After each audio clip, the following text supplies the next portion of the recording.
Uy, Mark Fix. Paano itrato ng old community yung mga newbie sa fixed gear? Maganda yan. Magandang katanong sa inyo. maganda siya pero pag nag-zoom out kami lagi, in general sa lahat ng scene may ganun eh. Sa scene ng mga Tamiya may mga old generation na nakukulitan sila sa mga new generation na players, sa generation ng Lego, sa laruan, sa mga chess, ayaw nila sa mga newbie na ano. Sa lahat naman yun, parang ganun din. BMX, skate.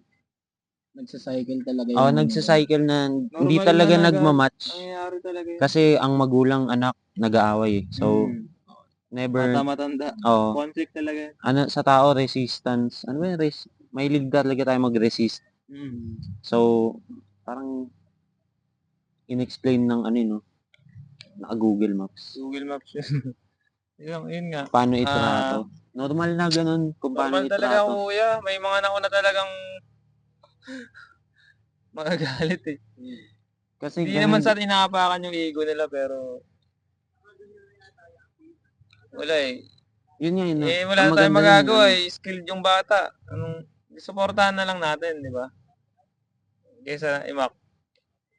Hindi, wag ka na lang mainggit kung nagagawa nila yun kaysa sa'yo.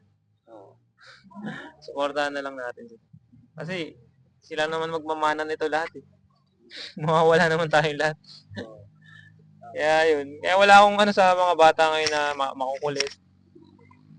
Stay kati. oh, man. Ingat lang kayo. Tsaka hanggat kaya ng ano nyo, alertness nyo, pwede naman talaga kayo maging malikot kasi the more na ginagawa nyo, nag-a-adapt naman yan sa ano eh, sa ano yun? Response time. Oo. Yung pag ano nyo, kahit sa motor, di ba? Lahat ng senses. Mas self-awareness. kulitan mo ng kulitan, bukas ano na eh, basic na sa yung sumingit bigla eh. Masasanay ka na lang din. Oh, yung timing makukuha mo na, di ba? Kaya testingin nila pero yung hindi ano agad, hindi yung step 5 agad, parang Wag, oh. Unti-unti lang. Pitik-pitik lang. Huwag ka punta mo first step, rekta ka na agad ka, ano, Kung babasagin yung side mirror. And then, eto tanong ni ano men, Kim J. Sasali ba kayo sa velodrome race if sakaling magbukas na at available sa masa? May